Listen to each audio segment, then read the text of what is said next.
good day to all of you. I would like to encourage you to stand in the promises of God. And our topic today is the God of restoration.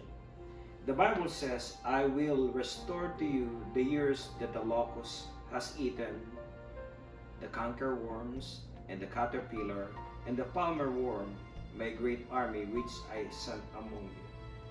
Joel chapter 2, verses 25. He was the greatest man on the east. He was the richest man on that place on earth. He has a vast withholding, a lot of properties, and he has a lot of children. But one day, Satan put an affliction to him. You know, the devil put disease, and all of those property were lost instantly.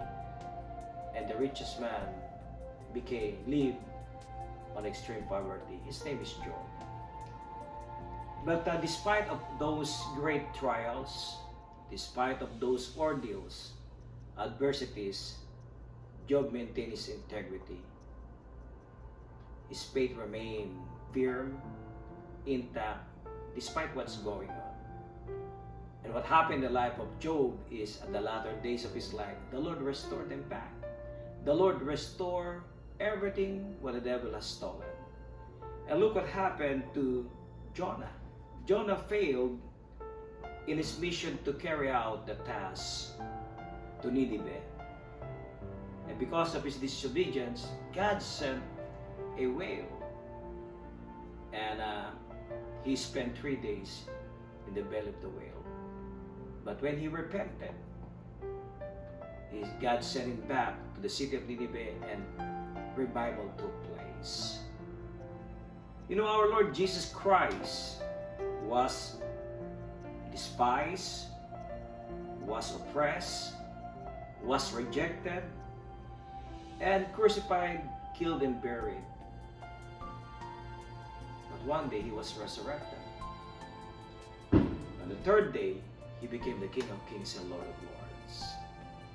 Look what happened to Peter, who denied the Lord for 3 times.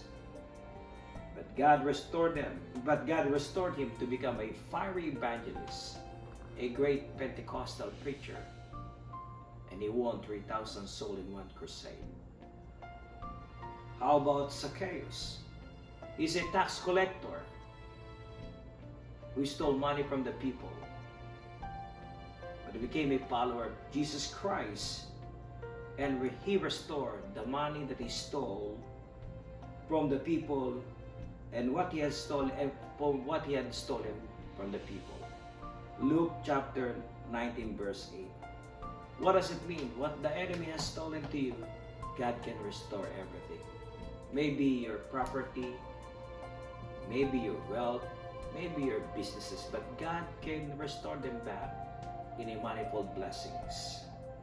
The Bible says, you shall eat in plenty and be satisfied, and praise the name of the Lord your God, that hath dealt wondrously with you, and my people shall never be ashamed. Joel chapter 2, verse 26.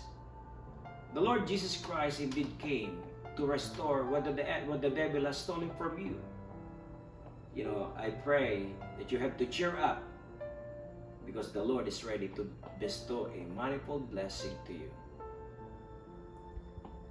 The restoration of God is far greater, richer than the former days or the former ones, and it shall come to pass. I would like to encourage you, my brethren, ano man ang mga nangyari sa ating buhay.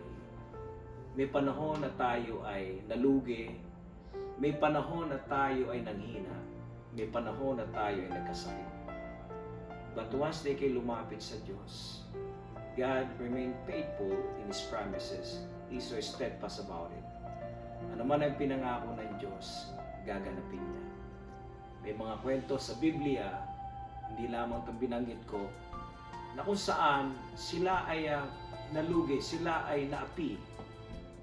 But at the end, nakita natin na ang Diyos ay nagtagumpay sa kanilang buhay. Gaya na lamang nangyari kay Ruth, no? Siya ay namatayan. She became a widow. But one day, with God divine providence, she met a wealthy man named Boaz. So to make the story short, niligawan siya ni Boaz at naging asawa.